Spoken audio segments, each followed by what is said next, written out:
Who would like to go first? Go ahead. Hi, all. Good afternoon. My name is Enes Marwan Salam. I was born right here in Austin.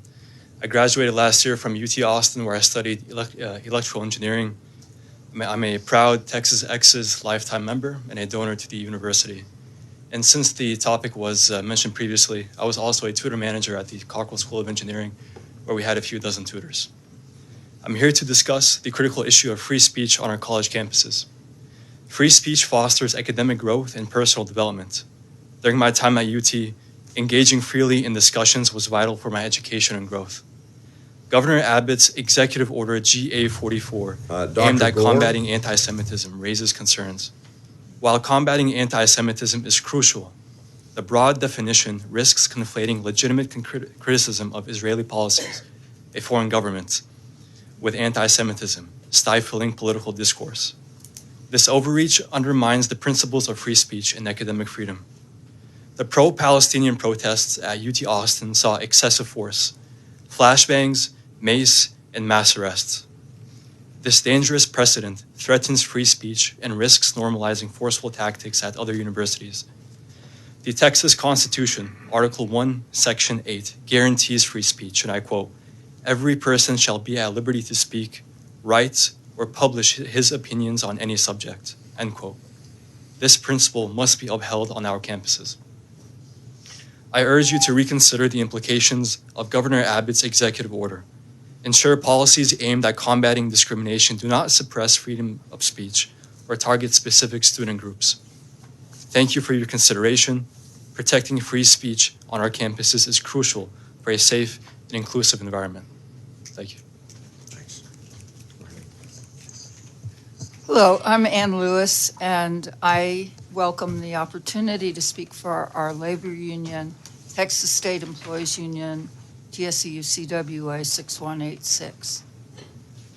We try to believe that the consequences of SB 17 have exceeded your expectations. The demanded overcompliance constitutes an overreach of government, which is generally opposed in your party. This is from a GoFundMe posted about a week ago. The recent anti-DEI law and subsequent implementation, this is a quote, has created a significant challenge for our program. Due to this law's application, lab funding for our summer internship program has been withdrawn. This was communicated to us after our 15 interns were offered a position in the summer's cohort. Women in neuroscience remains committed to these interns, and we are hopeful you are too. Is the denial of opportunity what you had in mind? In February, the Onyx Honor Society hosted a panel to clarify SB 17. The guests included State Representative Ron Reynolds. I was told I could not access our department's listserv to let students and faculty know about the panel because the Onyx Honor Society, UT's first and only Black Honor Society, under new rules required by the implementation of SB 17, was no longer a sponsored student organization. Was denial of status for the Onyx Society the community's goal? Please check Longhorn Link to see how many organizations now are not sponsored. Finally, TSEU members were fired on April 2nd, even though the DEI programs they had worked in were in full compliance with rules of SB 17 as of January 1st. These are the words of one of our students, and I'll skip to the end. Let what starts here not just change the world, but first transform the hearts of our leaders to lead with love and empathy.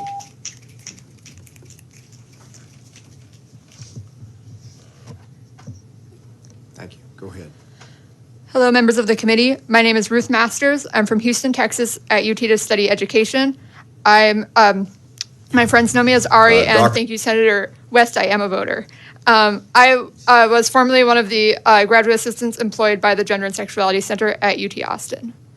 As we've been closing down the space currently occupied by the Women's Community Center, my co-graduate assistant and I have been going through GSC documents, that's the Gender and Sexuality Center documents, preparing 19 years, not 10, almost 2 decades of work to be archived away. So much history, flyers from an AIDS prevention event from the early 2000s, suicide prevention workshop materials, domestic violence resources, services that have changed lives, staff who are able to be in the right place at the right time. Page after yellowing page of names of people who came to our events as teenagers who are now out in the world living wonderful lives. We have a saying at UT, which has been echoed by so many people here today: what starts here changes the world. Going through the Gender Sexuality Center archives, I see that phrase in action. I know the major argument against spaces like ours is that straight people may potentially feel excluded from them. I hear that. It hurts to feel excluded. Believe me, I know. But the GSC was open to the whole UT community, not just LGBTQ people. Many people who used our resources were not members of the LGBTQ community. They are hurt by our closure as well. Being scared to go into a space where you may encounter gay and transgender people living openly is not exclusion or discrimination. It's simply a choice. I believe that the current implementation of SB 17 has overstepped efforts to prevent discrimination by removing services that benefited Longhorns of all walks of life. I am calling for the reversal of this flawed and harmful bill. In my heart, I hope that someday we are able to have the opportunity to help more students with our services. But I have done what I have the power to do here today to be a helper. The rest is in your hands, members of the subcommittee. What starts here at Texas University's changes the world. I believe that, and I only hope that it's for the better. Thank you for hearing me today. Thank you. Go ahead. Hello. My name is Tegan Stump, and I am only voicing my own opinions and words here. I have been a Texas resident for 23 of my 28 years, and have seen or have gotten a good idea of the culture from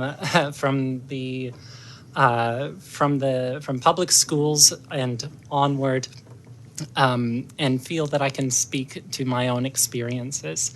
You might be familiar with the idea of intersectionality, and I think I want to present that as an answer to the alleged hypocrisy in advocating for DEI and our ability to protest against a genocide and the funding thereof.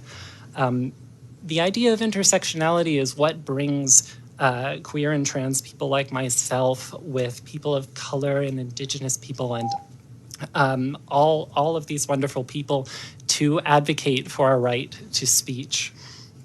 However, intersectionality also gives us insight into the laziness of education to portray the truth. I was raised in a Christian household that valued a work ethic that was often colored by whiteness, and I have had a long trajectory of diminishing my ignorance. I went to school with people who were afraid of being deported. I met friends who were finally outspokenly queer and did not know how to express that myself. And now, as a graduate student educator, I feel so sad that people have the option of denying those identities and the reality of those identities to their students. Thank you for your testimony. Members' questions? Appreciate you, all the members of this panel. The chair calls Frank Neshet, Zainab Haider.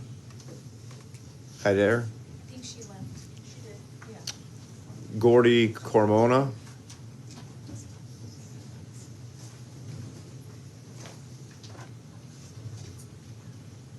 Victoria Uriostegui.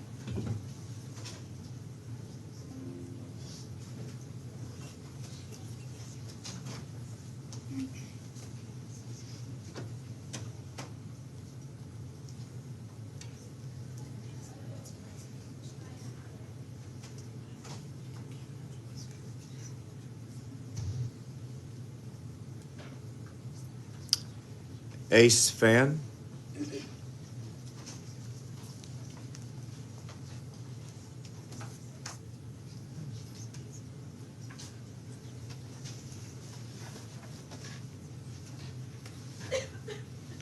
Tatum Owens.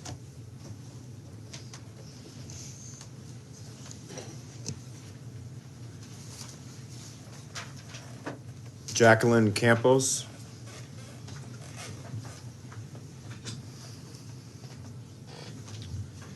We'll see if any of those called might need some more time to come forward, and we can start with you. Yes. Yeah. Welcome. Hello, Senator Creighton and members of the committee. My name is Victoria Riostegui. I'm a student at the University of Texas at Austin, and I'm here to speak against the overcompliance of Senate Bill 17. Last year, I testified about my concerns about Senate Bill 17. Now, as a law, those concerns have become real issues, and those issues are the removal of necessary support services, harmful chilling effects, and the fostering of an exclusionary campus environment. In one academic year, public institutions have become more unwelcoming and unprepared to fulfill their missions to ensure student success. This bill does nothing to serve Texans, but burden and hurt our communities. University leaders, with the guidance of their legal departments, have made arbitrary and unaccountable decisions, and this was most visibly seen in the staff layoffs and the wrongful termination of compliant offices and programs. Although changes were made to be in compliance last fall, this spring, new university decisions were made without explanation or vague excuses. As I look back at these couple of months, it has been one of the most challenging and demanding of my life. Senate Bill 17 has been a constant threat that we have all felt. Each loss is more painful. Under this bill, universities are forced to neglect and abandon their students, staff, and faculty. We are left to shoulder our own services on top of everything we have to deal with as students. I should be enjoying my last summer and getting ready to enter my postgrad, but I have to be here today to share my grief and to fight for my ability to have a quality education. No one here today is asking for protection against DEI policies because that's a fabrication that is wasting your time and mine. Ultimately, this bill was a failure from its inception. I hope you finally listen to your constituents who have said for over a year that we do not want this or need this. I look forward to more open communication and future collaboration in support of students, staff, and faculty that make our university leading institutions. Thank you.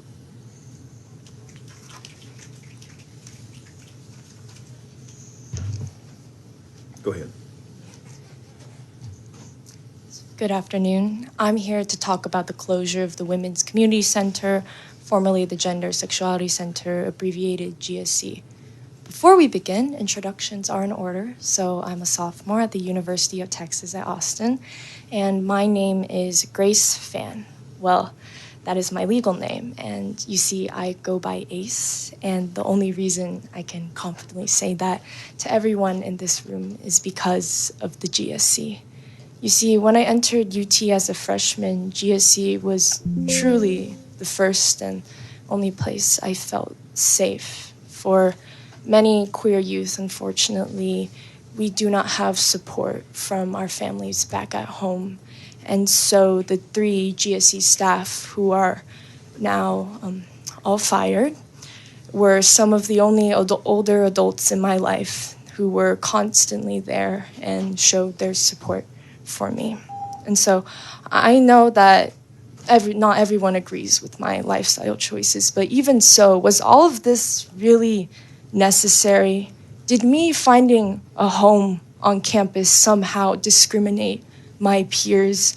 Because the GSC has existed for 20 years, so I thought, I had more than enough time.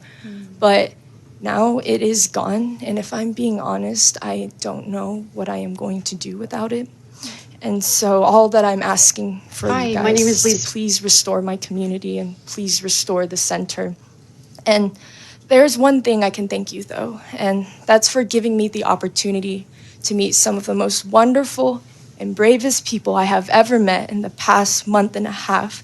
And to everyone who showed up in the room, in the overflowing room, for everything, our love for each other is why we stand here strong, and no bill and no higher authority can take that away from us. So believe me when I say thank you. Oh, okay. Do I tap it? It just goes. Okay. Good afternoon. My name is Tatum Owens, and I'm a concerned alumnus from UT Austin. I'm proud to stand with others here today speaking up against the ongoing genocide and censorship on campuses, those 4 accessible, equitable public education and free speech, and all the same dismayed that we are brought here because of discriminatory, anti-education, anti-worker legislation. Here today, I can't help but think that my college is worse off now than how I left it a year ago. It's frightening that for the state of education, that opportunities for student success, which complied with SB 17, have been eliminated with swift action out of fear of retaliation from our own lawmakers and leaving marginalized students in the dust. Likewise, it was frightening to witness Friends' civil rights to free speech and the right to assembly shoved away with such massive response. My issue with these attacks on public education is that they harm marginalized and underrepresented student populations while distracting from real plagues embedded into our education system. This goose chase, similar to Governor Abbott's refusal to fund public schools until voucher legislation passes, prevents lawmakers from focusing on our state's position as 49th in the nation for teacher retirement benefits, how 70% of teachers are considering leaving the 54-plus hour work week behind. Our government is not friendly to the people who brought each and every single one of us up. Senator Creighton, like others, I don't believe you're listening, and that's really sad. We're all here, I don't know, it's less than 86 now, but lots of people are here. If you could spare some empathy, please demonstrate accountability for sprawling impacts at your own alma mater that developed from your comments and your bill's vague and discriminatory nature. The year-old law is new and unclear, a newborn, and yet it's causing universities to go above and beyond despite compliance. So let's concentrate on inclusive education, dedicated graduation ceremonies, catered financial help for those who need it most, and providing job security without fear of retribution for our teachers. And that includes upcoming attacks on tenure, because I remember when SB 18 had a segment targeting the lauded status. Lastly, it's time to keep the promise of a bright future for our educators just as much as the children they serve. Thank you.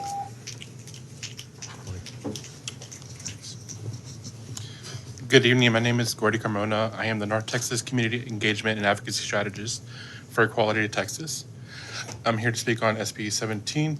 As a state that prides itself on innovation and entrepreneurship, we depend on our state's ability to attract and retain high-performing individuals. According to a study by the UCLA Williams Institute conducted this year, anti-DEI legislation has negatively impacted the mental health of 75% of faculty and the physical health of 25% of faculty. It has pushed approximately 50% of faculty to consider relocating to another state, and over 20% of faculty have taken steps to do so.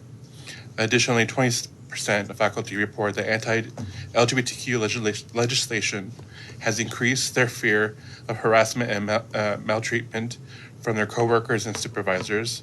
SB 17 is threatening our state's ability to attack and retain top talent. If we wish to continue to be a leader of innovation and entrepreneurship, I strongly urge you, the committee members, to reevaluate SB 17 and work to rectify the negative impact that has transpired since this implementation. The study has been sent to your email, and I hope you take the time to read it. Appreciate each of you and your testimony. Any questions? Thank you.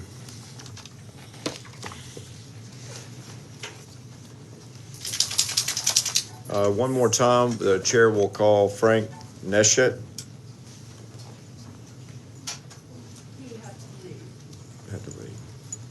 Jenna Doan.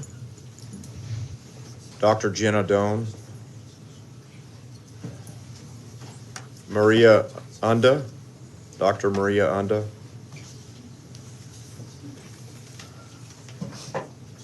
Gracie Israel.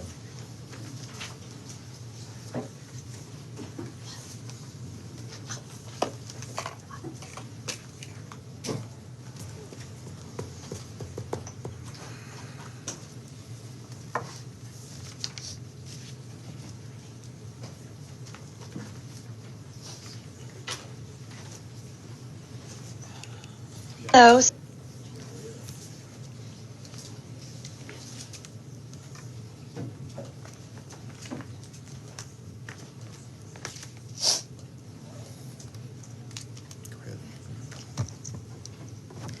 Hi, my name is Dr. Thank you. Go ahead. Do I go ahead? Okay, sorry. My name is Dr. Jenna Doan. I just recently graduated from UT Austin with a PhD in educational policy. And what I'm going to share, I was given permission to share by someone who has experienced this firsthand. At UT, staff who were employed outside of the DCCE within the Student Affairs Office were laid off on April 2nd when the DCCE was officially shut down.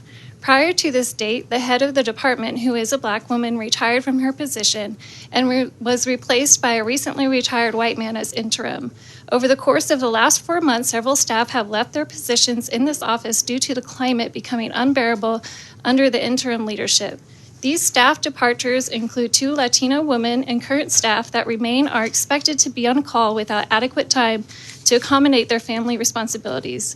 One staff member was threatened by interim leadership, saying that if they didn't come in daily to assist with sudden issues, that person would be replaced.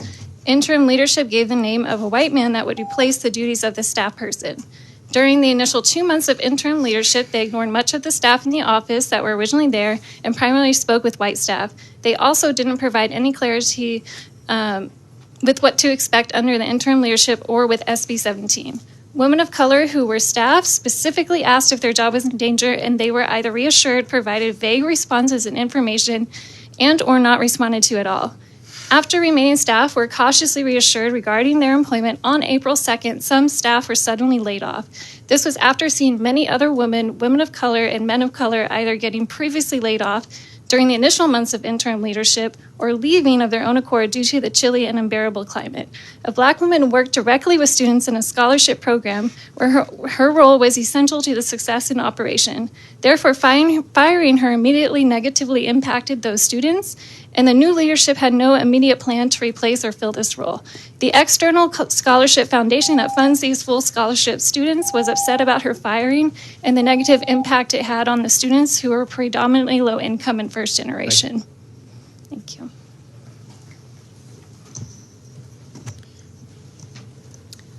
Hi, everyone. My name is Dr. Maria Unda. So the fact is that since the passing and implementation of Senate Bill 17, there has been a removal of multiple DCCE offices along with other offices along UT Austin, and has resulted in the discriminatory firing, as per my colleague Jenna Doan's statement. A lot of discriminatory firings of faculty and staff of color, which continues to even lower the faculty diversity and violates the Civil Rights Act of 1964. Senate Bill 17 has done none of the things that Senator Creighton and all of y'all have claimed, and directly contradicts the goals y'all have verbally stated and intended to have.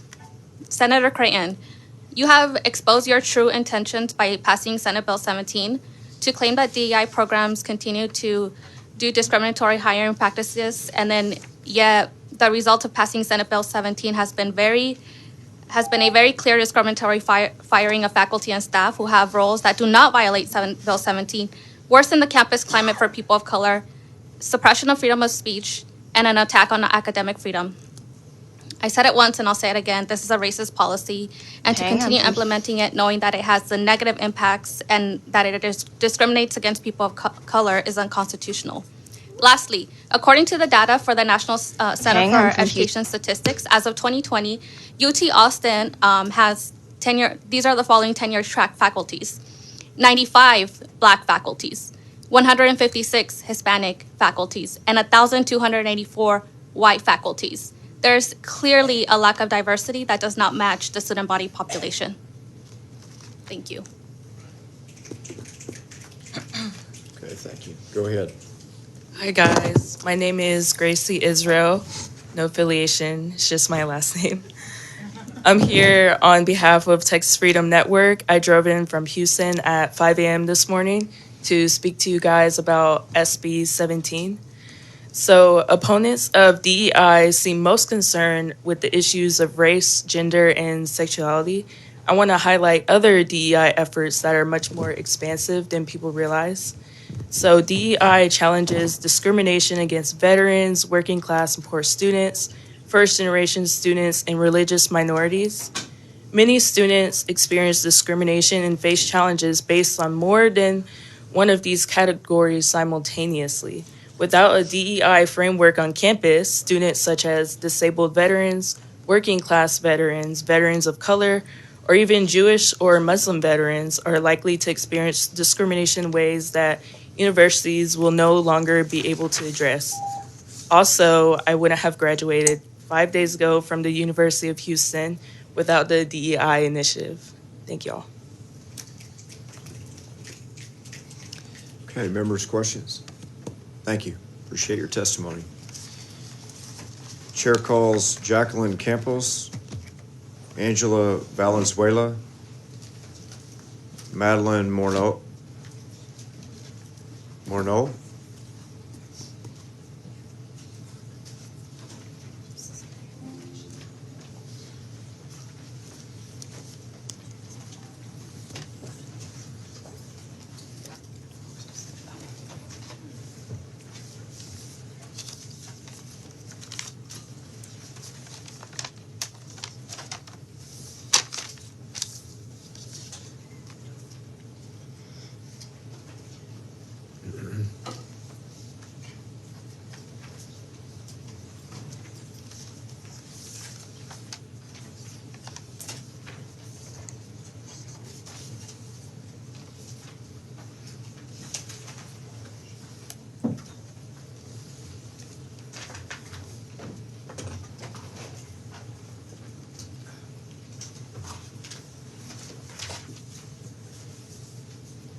Okay, you can begin. Yes. Myself? Yes, go ahead. Good afternoon. My name is Angela Valenzuela, and I'm a concerned member of the University of Texas faculty, but speak as a private citizen.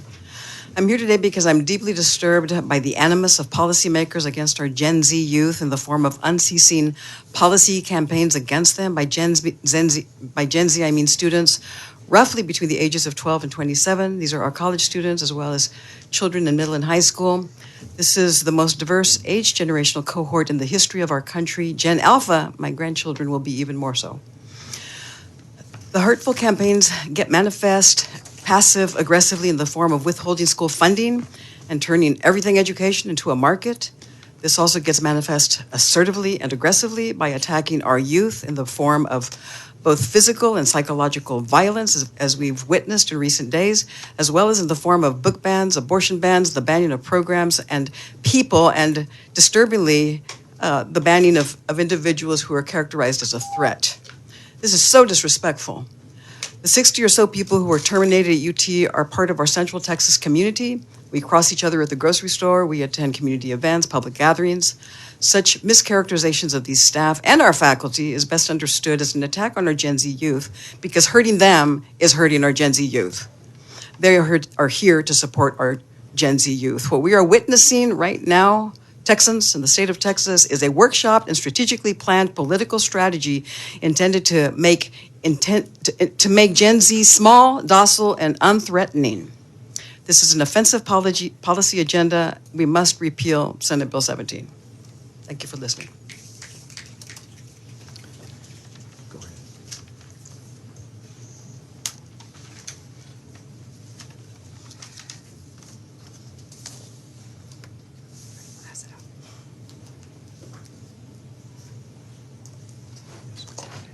Hello, my name is Madeline Morneau, and I'm a UT Austin alumni. I'm here representing myself regarding the ban on diversity, equity, and inclusion. Those 3 words I encourage all of you to say out loud and ask if you are truly against these values. I live with invisible chronic illness, including endometriosis and fibromyalgia, which qualified me for student disability services. However, because my disease does not present itself externally, I was always told that I look fine, gaslighting the need for academic accommodations by administration. It took me over 6 years to graduate. For my best friend, it took 10, as we battled professors who told us to drop out because they refused to provide the accommodations our doctors recommended. But that's just it. They're recommended. A clause states that accommodations are ultimately cited by each professor, swinging the door wide open for discrimination. Disabled students are fending for themselves, grasping for scraps of support and leaving them with a GPA that doesn't reflect their work or forcing them to drop out entirely. The elimination of DEI exponentially increases UT's current culture of inaccessibility for disabled students. This attempt to silence student voices is simultaneously applied to LGBTQ and BIPOC communities. All the while, UT continues to prioritize profits over people, directly funding the genocide in Palestine and weaponizing anti-Semitism. It's important to note that this was my experience at a public university. I can only imagine the challenges disabled students face at private universities, where the door to discrimination is often ripped off its hinges in the name of religious freedom. Disabled is not a dirty word. It should not lie in whispers that fall on deaf ears, but built into the pillars of educational reform to ensure accessibility for all students. I graduated not through the support of my university, and especially not Jay Hartzell, but through support of fellow students who shared their notes, a few exceptional professors, and the strongest conviction of self I can muster. Stop failing our students, start embracing diversity, and free Palestine. Okay, members, thank you. Any questions? At this time, the chair will call Alicia Moreno. Thank you for your testimony. Alicia Moreno, Melodia Gutierrez, Asif Chowdhury,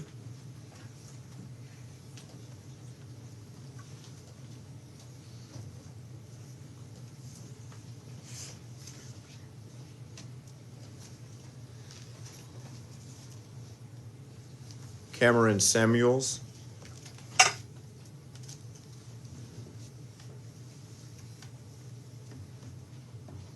Angel Wang,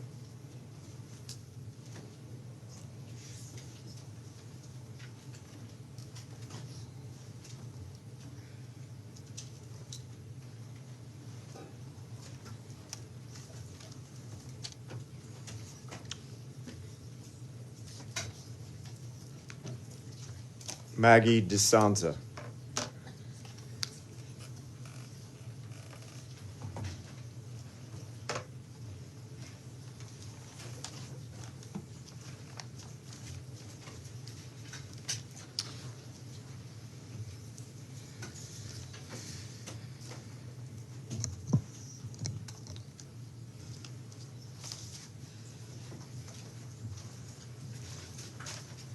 What is your name, sir? Asif? Asif Chowdhury?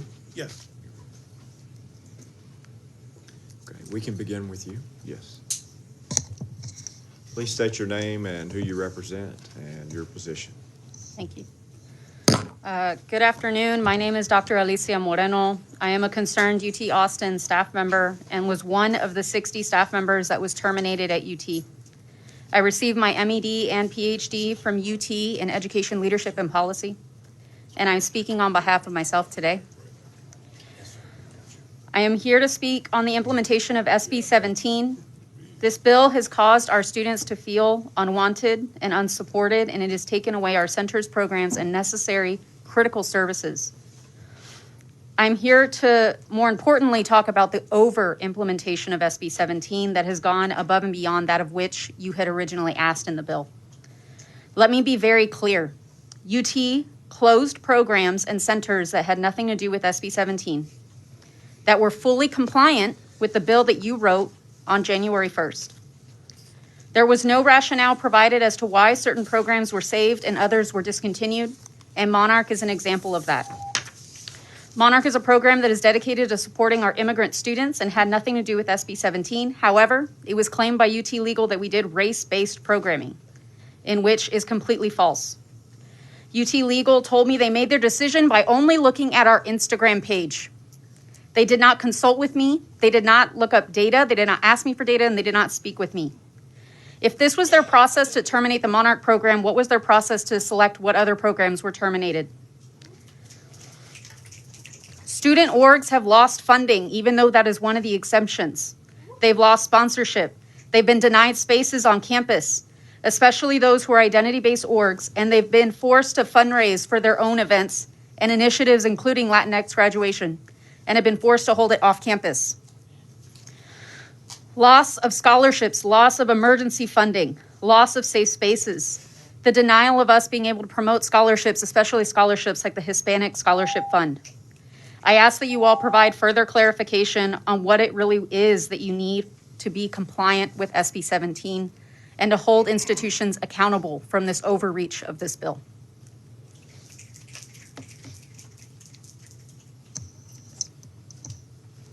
Good afternoon. My name is Maggie DeSanza, and I'm here representing myself as well as Texas Rising.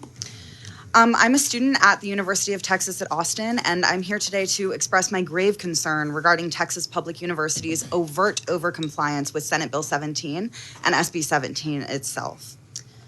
As a student double majoring in English and gender studies, one semester away from graduating, I have seen firsthand how DEI policies are vital in keeping Texas schools nationally and globally competitive and ensuring that students of all backgrounds can succeed.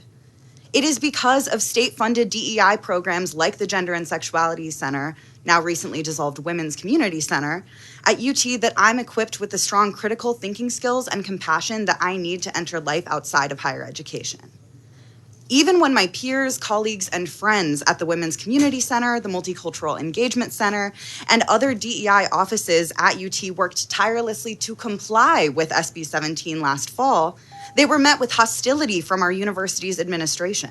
Over 60 staff were abruptly fired, and the programs and spaces that we found home and community in were shut down entirely. These cruel firings and the cessation of vital campus resources are the result of a vague, ambiguous, and frankly careless bill that does not have the best interests of Texas staff, students, and faculty in mind. Senator Creighton, SB 17 was written so haphazardly that its implementation has been ridiculously varied, and compliance can be as wide-ranging as title and position changes to an all-out purge of DEI staff and programming like we've seen at UT. We cannot jeopardize public higher education with scare tactics led by fear-mongering legislators. Texas has some of the top universities in the nation, staffed by excellent educators and committed students. SB 17 and its overcompliance is threatening our jobs, our campus communities, and our educations. You have the opportunity to end the continuous attacks on these students, faculty, and staff that keep Texas universities running.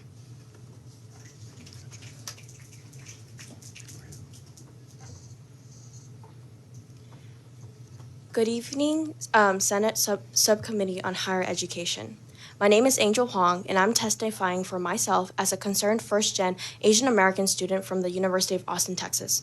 I'm here today because I am deeply disturbed by the developments at Texas public higher education institutions regarding diversity, equity, and inclusion hiring practices and the impacts this bill has had on the university community. My education and my peers' education has suffered because opportunities for student success, which complied with SB 17, has been eliminated with swift action out of fear of retaliation from our own lawmakers.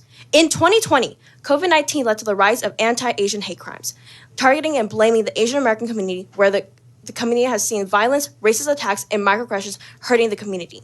These sentiments still persist as Asian Americans can't be blind to the history and struggles we have faced, just like how others marginalized communities can't be blind to their own oppression.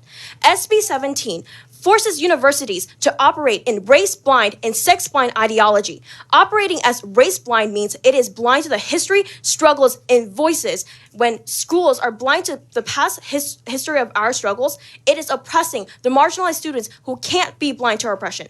How can institutions operate in race-blind and sex-blind when our identity cannot be forgotten?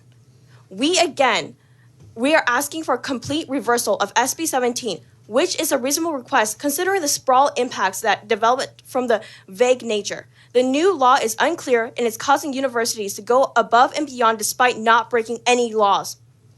Let's concentrate on making sure students can access inclusive education and listen to students' voices, because we need equity, not oppression. Thank you for your time.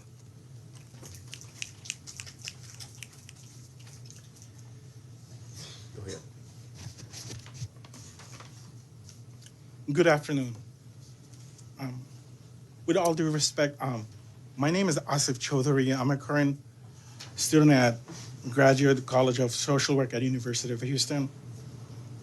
I'm here today because I'm a human, not because I feel superior, proud, or boys, but outraged by the action taken to remove diversity, equity, and inclusion program from the Texas Higher Education Institution by the Texas Republicans.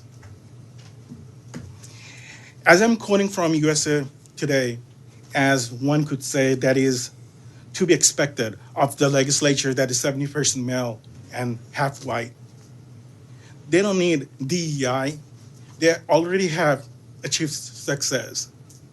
And I must add, as you thrived in the year 2023, proud boys you must be. Texas Republicans simply believe DEI is useless, and that's why you banned it. What it fails to convey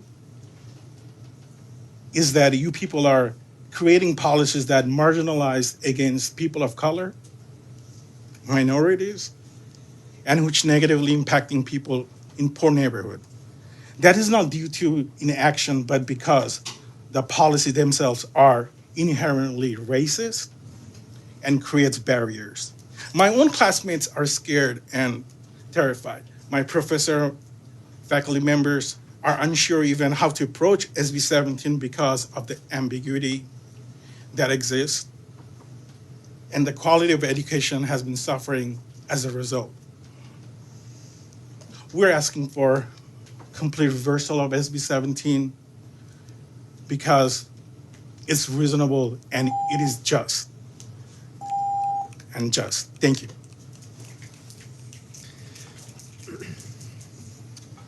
Members, any questions? You did a good job on your testimony. Thank you.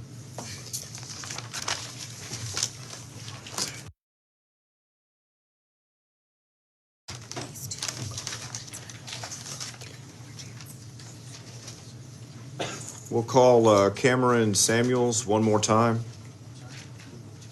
Riley Walsh. Michelle Venegas Matula. Patricia Nunez.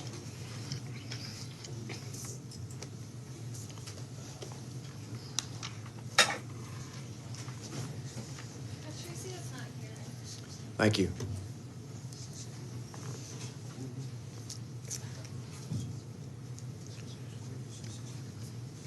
Brent Iverson. We can start with you. Go ahead. I'm Cameron Samuels. I'm representing myself. Anti-Semitism exists. I would know because I faced it as a Jewish student. Classmates denied the Holocaust. My school administration challenged and restricted access to Holocaust books. I was sprayed in the face with cologne because someone thought it was a good idea to gas the Jew. These acts of ignorance, bigotry, and violence were intimidating and harmful to my well-being. This is a serious issue that needs to be addressed, but never in my life would I have told you that banning DEI is a solution. DEI is not discriminatory, but a solution to all forms of discrimination. Texas is exceptionally diverse, and our diversity makes us great. Senator Creighton, your Senate Bill 17 has wreaked havoc on students. It has caused exceptionally more harm than it ever will give you pleasure and comfort with your white privilege. If we are to address anti-Semitism and all forms of hate, we must repeal SB 17 and implement robust measures to prevent discrimination and bigotry throughout Texas. If we are to safeguard free speech, we must not conflate anti-Semitism with international politics. Instead of banning DEI and arresting students exercising free speech, which has been an immense overreach of state authority, let's give students what they deserve. Cameron Samuels demanding a seat at the table with students engaged in advancing Texas. My pronouns are they, them, and let's invest in DEI and divest from war.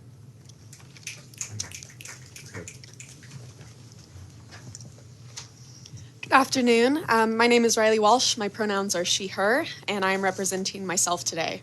I am a student at the University of Texas, where I just finished my third year as an education major, and I'm here to express my concern regarding Texas Public University's overcompliance with SB 17 that has led to the closing of state-funded DEI programs.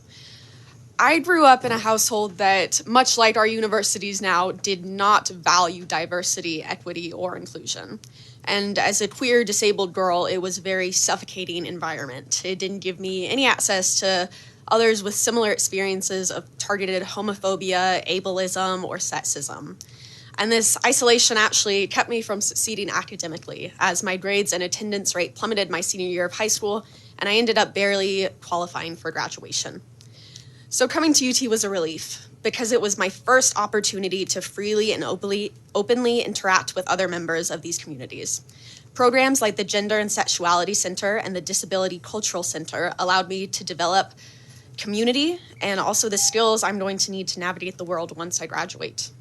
But with the passing of SB 17 and its vague language, UT administrators have overcomplied, eliminating any opportunity for inclusive student communities as they shut down DEI programs that were already working to be in compliance with the law. UT administrators are not working to understand SB 17's complex impact, as Jay Hartzell claimed in an email to his students. Instead, they are actively eradicating centers of community that allow marginalized students the chance to find belonging on a campus that chooses to suppress its students' identities and rights. As these opportunities are stripped from students, we jeopardize our schools' abilities to provide quality education, the success of our students, and the future of our communities. I hope you consider this testimony in providing an outlet for quality education in Texas for all students.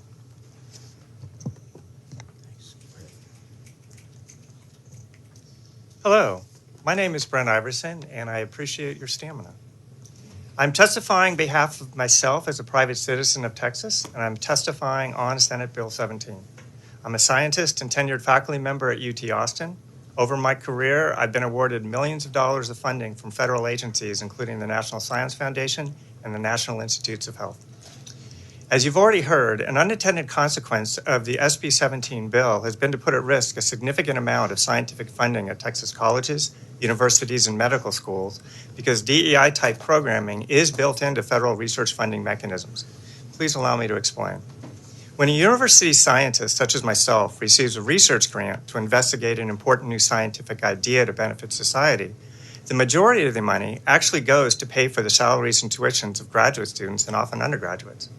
In other words, beyond funding the science, federal research grant support is the primary funding mechanism for the development of the most highly skilled levels of the Texas and national scientific workforces. We can all agree that the science and technology workforce required to maintain America's competitive technological advantage must include every talented person, regardless of their background, identity, or ethnicity. That is why the different federal research granting agencies have various and significant levels of diversity and inclusive programmatic requirements in their scientific funding mechanisms.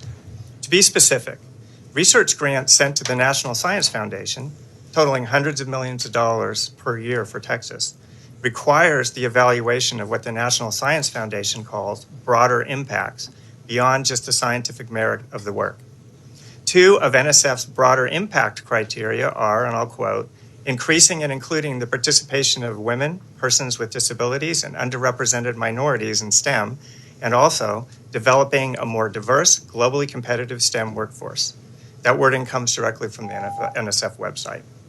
There is currently a great deal of confusion among my colleagues about what is allowed under SB 17 when it comes to NSF broader impacts, and I urge you to explicitly carve out NSF broader impacts from potential penalties under an amended SB 17. Thank you. Mr. Chairman. Senator West. First, thank you very much for your testimony. Didn't we carve that out? Was it we? Didn't you carve that out of Senate Bill 17? I believe so, on research. There's, you can submit a statement for grants related to underserved populations and low-income students. You can submit a statement related to underserved populations and low-income students, the work that you do. But it's within those categories for submitting statements for grants. It's not broadly exempting grants from them. So these grants have requirements that say include how you are expanding diversity. It depends. It depends. And so you've attempted to provide a statement to the National Institute of Science, and it was not acceptable? No, there's just a lot of confusion among my colleagues. And so what I'm hoping is that we can have some explicit direction about what's allowed so that we don't run afoul of SB 17 while we're being asked to provide evidence that we are tending to the workforce development programmatic requirements of these programs. It puts us in an awkward place. So where are we on this? Senator West, we had a similar exchange on the Senate floor with the NCAA, right, on expectations.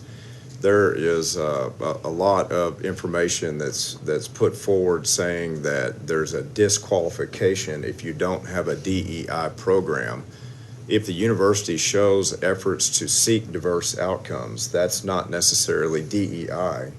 Just like Texas Women's University does not have a university-sanctioned and funded DEI program, but they're the most diverse university in the state.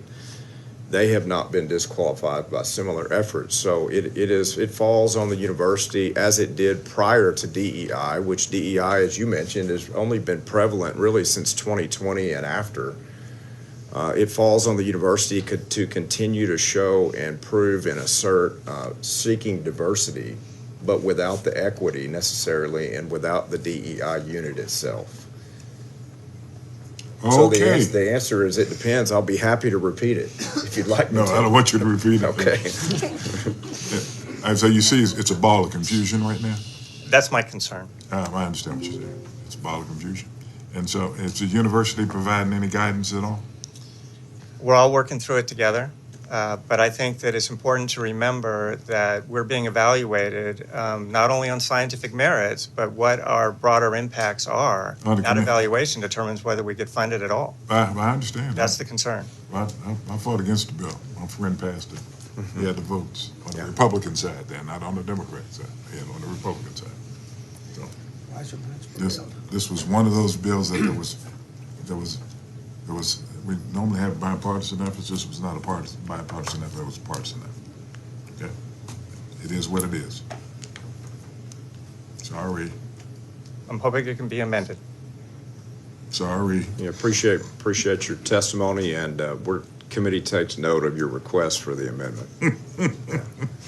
We're going to have a lot of discussion and bill. Well, I wouldn't discount the fact that there will be many members filing bills this coming January to make changes in all kinds of statutes. Right, there'll be 10,000 bills filed, and I'm not excluding this particular topic as well. Well, I mean, my friend Senator West is taking notes. All due respect. Yeah.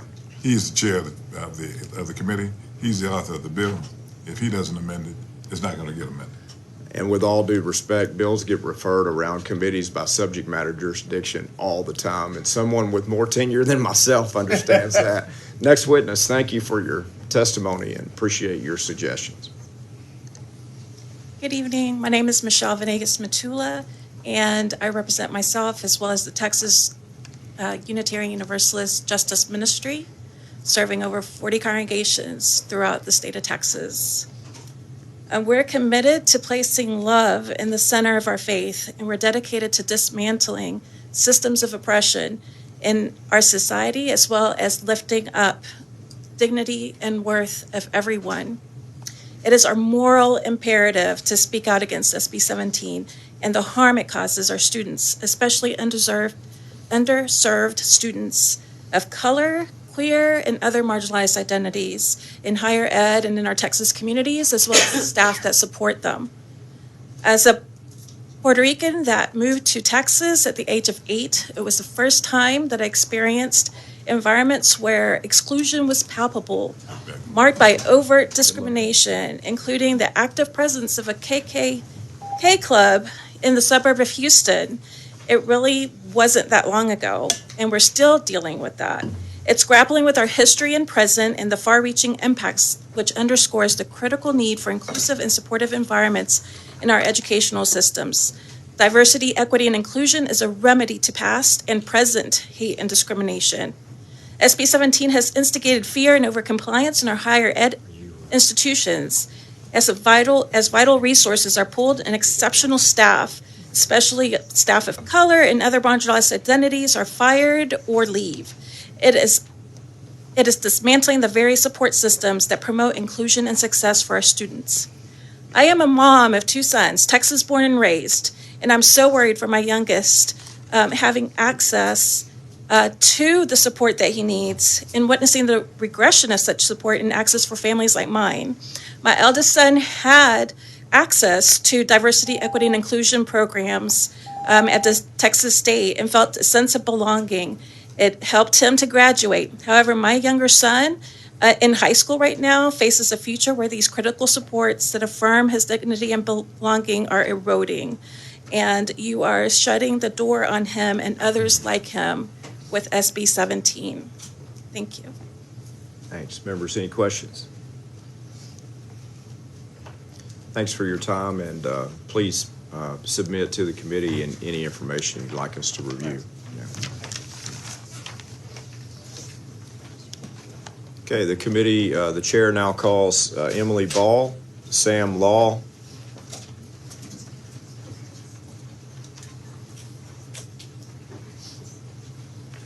Hasib Abdullah, and Wal Kanan.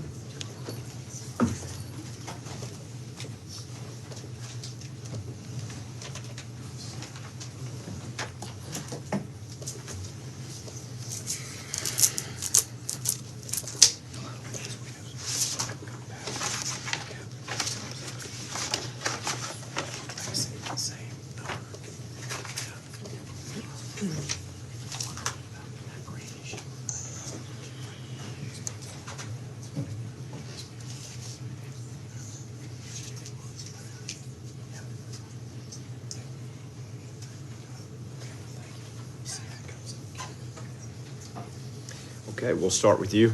Hello, everyone. My name is Wael Kanan. I'm an orthodontist from Houston, and I drove 5 o'clock this morning to come here and attend this meeting. I think we need to be fair to our students by establishing clear definitions to confuse and prevent having double standards. Anti-Semitism was a term that's used to protect the Jews, not a country or its actions. Even the United States, when it saw that the Israel made something wrong, like invading Lebanon, when they invaded Egypt, when they bombed the Lebanon International Airport and destroyed 14 aircrafts, the United States, they condemned Israel. Yet, nobody has accused the USA of being anti-Semitic.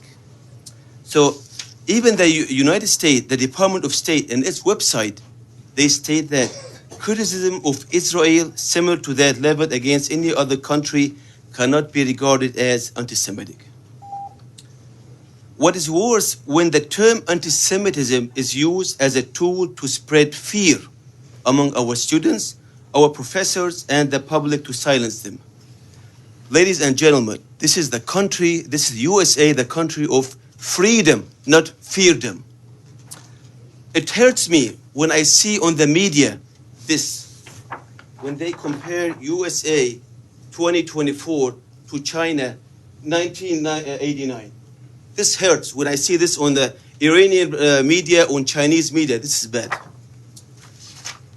Senator Creighton, you mentioned that you visited Israel with Senator King, correct? That's right. And I'm assuming that you visited the Knesset and you saw a picture of Herzl, yes, correct? Yes. What was their slogan for the great Israel? You saw a picture for great Israel, correct? Yeah, yeah. And Tell you the can see committee. it here. Do you remember what was the slogan for it? You can't ask questions of the dais. It's You from the you river. tell It's us. from the Nile River to the Euphrates River. Yeah. That was their slogan. When these kids say from the river to the sea, they're echoing. They're like going with something what they claimed when Israel was formed. So you see what I'm saying? Like the Israeli slogan, Theodor Herzl, he introduced it, I think, 1904, Israel from the river to the river. So these kids, when they shout from the river to the sea, it's something that was made against that slogan that Israel has. It's not something, oh, we're going to clear the Jews or, no, that's not true. That area of Palestine or Israel has been living with Jews, Christians, Arab, other minorities for thousands of years. Nobody asked to kill them or expel them. It's just a Zionist propaganda. So I just want to make sure that this is something clear that I saw you mention this one. I saw our governor, Abbott, has also mentioned it on that Holocaust genocide order he has. But the way how you guys mentioned it, it's out of the context. It's not like that. Like We're not mentioning it as. No, you mentioned it earlier. You said that these kids were shouting from the river to the sea. That was 4 words of the 18 I'm about to say to you. So I need to get through beyond the 4, right? So we're not mentioning it from our voices, right? We're reflecting the sentiment of Jewish students on campus and those that have contacted us from many Correct. parts of How the it- how it was state that interpreted. say that the chant from the river to the sea, intifada, right, is something very dangerous. That is something that has happened a couple of times in history. That is something tied to a shake-off or an uprising where the effort involved suicide bombings and a campus that was attacked in Israel that also killed American students. So the justification that you're providing is not the sentiment and the opinion from Jewish students that have chimed in that don't feel safe on campus with that chant. That has been subsidized and echoed all across America on campuses in a unified, planned, sequenced, strategic effort to intimidate. So no, I don't believe that that is, even though it's printed in the Knesset partially, the Intifada part is not there, that you are accurate in your depiction and explanation of exactly why the rhetoric is being used. No, I don't agree with that. There's an article on the Times of Israel that echoed what I was saying. Even they claim that the two blue stripes of the Israeli flags represent the two rivers. I'm just trying to be fair and just to these students. Don't misunderstand. I'm thankful for your testimony. Yes, yes. I actually do consider it my privilege that you're here, without a doubt, and I'm listening, but I appreciate the exchange and the consideration. Our time is up on that end, and we have to respect everyone's 2 minutes, not because I'm not very interested in the exchange. I'd love to visit with you after the hearing, because I can be more educated from your opinions. But we have to make sure that everybody has 2 minutes so we don't disenfranchise the fact that they do have less time than you have. Yes, go ahead. Yeah, I'm really grateful that you're interested in hearing the voices of Jewish students. I'm a Yes. Jewish student. My Yes. name is Sam Law. I'm a Jewish American graduate student Happy you're here. at the University of Texas at Austin. I'm a member of the Texas State Employees Union, and I am an April 29th arrestee. I was raised attending Temple Bethel, and at this synagogue in Hebrew school and in preparation for my bar mitzvah, I learned about the horrors of genocide, and I learned about the Jewish commitment to justice, diversity, and peaceful coexistence. I am no stranger to anti-Semitism. Most of my Polish and Lithuanian extended families were murdered in concentration camps, and growing up, neo-Nazis threw a brick through my temple's window. And I'm here to tell you that anti-Semitism is alive and well on UT's campus, but not how you think. In 2018, the student organization Turning Point USA invited the well-known anti-Semite and neo-Nazi sympathizer Katie Hopkins to campus. I can tell you that when I was there, having someone on my campus who jokes about throwing Jews in the oven on their Twitch streams made me feel unsafe.